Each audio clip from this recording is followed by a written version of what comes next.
Welcome back to Kadirarecaps. Today I will show you a historical show film from 2013 named The Wolf of Wall Street. Look out and fare thee well. The film starts with a lion strolling through a financier firm called Stratton Oakmont, inking what gives off an impression of being a promotion for the firm. This short grouping establishes the vibe until the end of the film, particularly since it bounces to the real office and intermediaries we will see all through. Brought into the world in a working-class family in Queens, when he was 26, Jordan was making $49 million, and as of now felt like that wasn't sufficient. At the level of his profession, he had a fruitful, on the off chance that not questionable firm, lived in a manor, was hitched to Naomi, with whom he had 2 children. He likewise had a personal luxury plane, 6 vehicles, 3 ponies, 2 summer homes, and a yacht. This was all filled with over-the-top medication use, liquor abuse, love-making habit, and essentially all that could give him an adrenaline rush. However, of the multitude of medications in the world, there was one that was his outright number one: cash. Bouncing back to when he was 22 and simply beginning on Wall Street, we see him showing up at the firm where he began his specialist profession. While dealt with like lake rubbish by his nearby unrivaled, he's beguiled by one of the greater ups, Mark Hanna, who gets significantly more cash flow than the other fellow and is prepared to give Jordan a couple of tips on Wall Street high life. The securities exchange opens and Jordan flips out when he perceives how the exchanging floor looks like, snaring him in seconds by the sheer power of adrenaline brought about by cash. Afterward, Hanna takes Jordan to lunch and lets him know what he ought to be centered around to get his vocation moving. Beside the medications and lovemaking that ought to assist him with zeroing in better on the numbers game, he lets him know that bringing in cash as a specialist isn't tied in with getting his clients rich. In any case, himself. In the revolting verse of Wall Street cash making, a representative's responsibility is to sell his clients' fantasies while stuffing real money in his own pockets. Presently, youthful Jordan actually has a smidgen of an ethical issue with that idea. In any case, as we will see, he outgrows that perspective exceptionally quick. For the following a half year, Jordan learns the intricate details of the business as he prepares to get the permit that would permit him to trade stocks available. Tragically, on his most memorable day as an authorized dealer, the financial exchange crashes in what is presently known as Black Monday, leaving him and numerous others jobless. It may not look perfect for him as he plunks down on the eating table with his most memorable spouse, looking for one more work in talking cash, until he secures the main position posting in the paper calling for stockbrokers. Taking into account he knows the condition of the market at that specific second in time, he's a tad hesitant as he goes in for his meeting at the little firm working from a strip shopping center. Be that as it may, what he realizes there about purported penny stocks will change his life until the end of time, in additional ways than one. The man talking with him, who appears as though an outright drop contrasted with his past partners, makes sense of that they just arrangement with penny stocks. Those are stocks they call pink sheets that have a place with organizations that need something more capital and sell for, as the name could recommend, pennies. Jordan is a piece befuddled about how the situation functions until the man lets him know that he would make a half commission on them. To the extent that the legitimateness of selling such stocks goes, it is by all accounts in an ill-defined situation of some sort or another.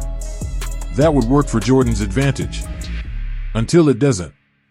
Being a characteristic conceived sales rep, Jordan rapidly understands that he can get substantially more cash flow from the penny stocks by outward misleading his clients to get more cash out of them.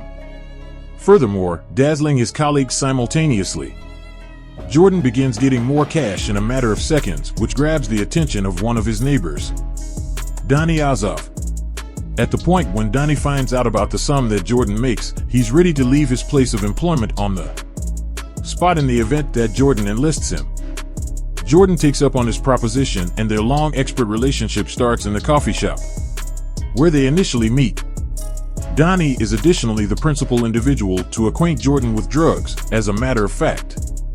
Not long later, both of them choose to go out all alone and begin their own firm.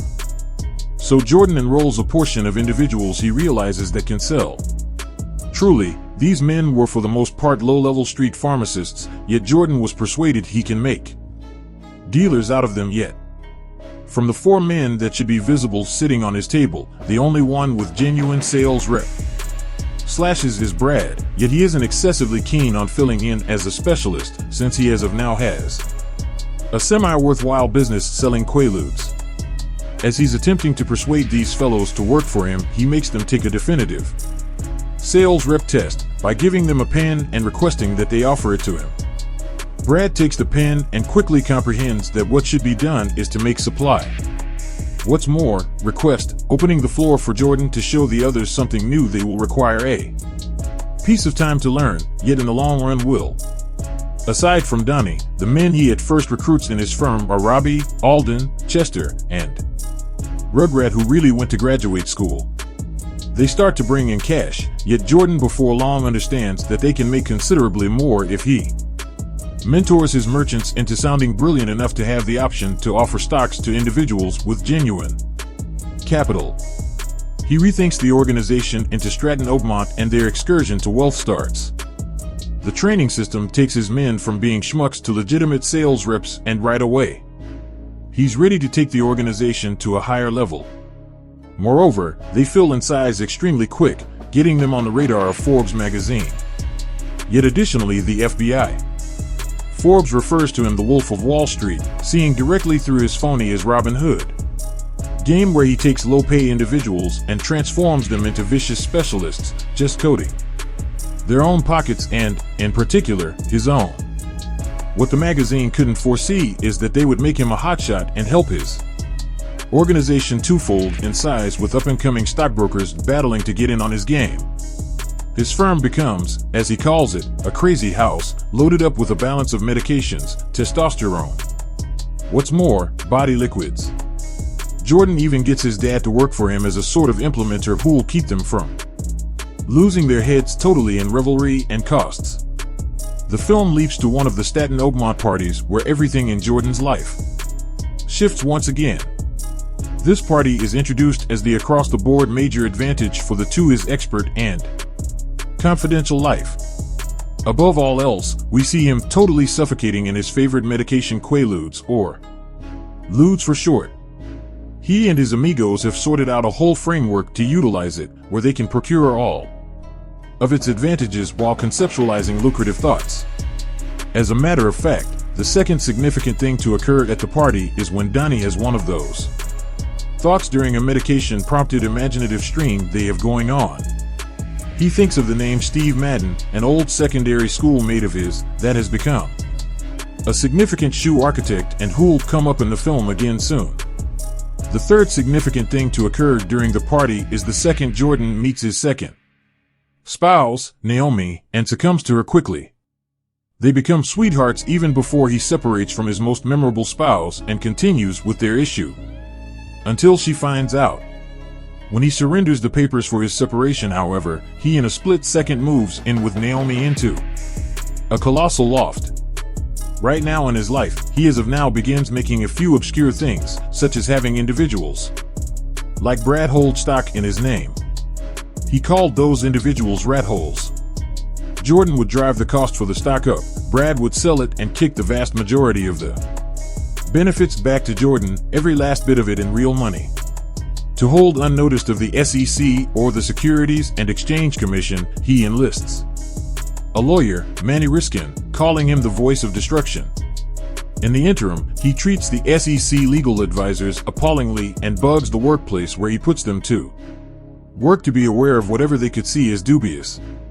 While the SEC search over his papers, he takes the portions of an organization making its first sale of stock and takes an unlawful action that brings his firm an extraordinary sum of cash. The move is that when the stock is proposed to everyone, Jordan's organization makes the underlying deal's cost and sells those stocks back to their companions. Bringing in that measure of cash pushes Jordan to live significantly more varied, so after he inquires Naomi to wed him, he starts off with the sort of life that was referenced toward the start of the film. Jordan has a crazy single guy party in Las Vegas that costs him around $2 million. Then, at that point, has his wedding with Naomi in the Bahamas.